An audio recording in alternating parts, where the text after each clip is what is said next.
Municipal worker trade unions alliance में शामिल unions के कायदीन बल्दिया कराची और टाउन म्यूनसिपल कॉरपोरेशन के रिटायर्ड मुलाजमीन के नुमाइंदों के मुतफ़क़ा फैसले के तहत इस साल 1 मई को की मुनासबत से 30 अप्रैल बरोज़ मंगल बवक्त सुबह 10 बजे बल्दिया कराची हेड ऑफिस के सामने एमेजिना रोड पर पेंशनर्स को मार्च 2017 से वाजबात अदा न करने और 2019 और 20 के इजाफा शुदा पेंशन को माहवार पेंशन में शामिल न करने और 16 अक्टूबर 2023 के बाद बगैर किसी हतमी तारीख के तयन के टाउन्स के रिटायर मुलाजमीन और वफात पा जाने वाले मुलाजमीन के पेंशन वाजिबात की अदायगी के केसेस जमा न करने के खिलाफ पेंशनर यकजहती रैली निकाली जाएगी। जी हाँ, ताकि केएमसी और कलअदम डीएमसीज और टीएमसीज के रिटायर और फैमिली पेंशनर की अदायगी न होने और टाउन्स के रिटायरमेंट होने वाले और वफात पा जाने वाले मुलाजमीन की पेंशन और वाजिबात के केसेस को जिस तरह इन्होंने बगैर हतमी तारीख के बंद किया है उसके खिलाफ आवाज़ बुलंद की जाएगी और अरबाब इख्तियार तक पहुँचाने की कोशिश की जाएगी। इन ख्यालात का इज़हार म्यूनसिपल वर्कर ट्रेड अलायंस के सरबराही इजलास में कायदीन का जो इजलास था उसमें सैयद जुल्फ़िकार शाह,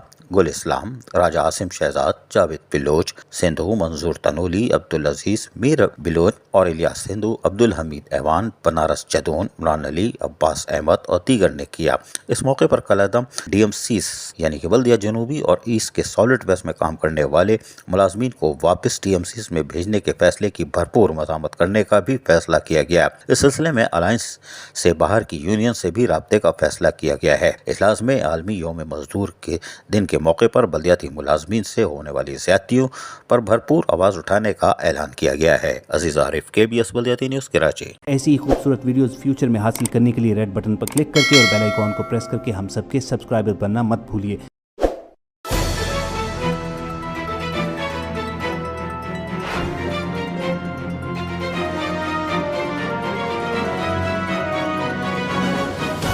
KBS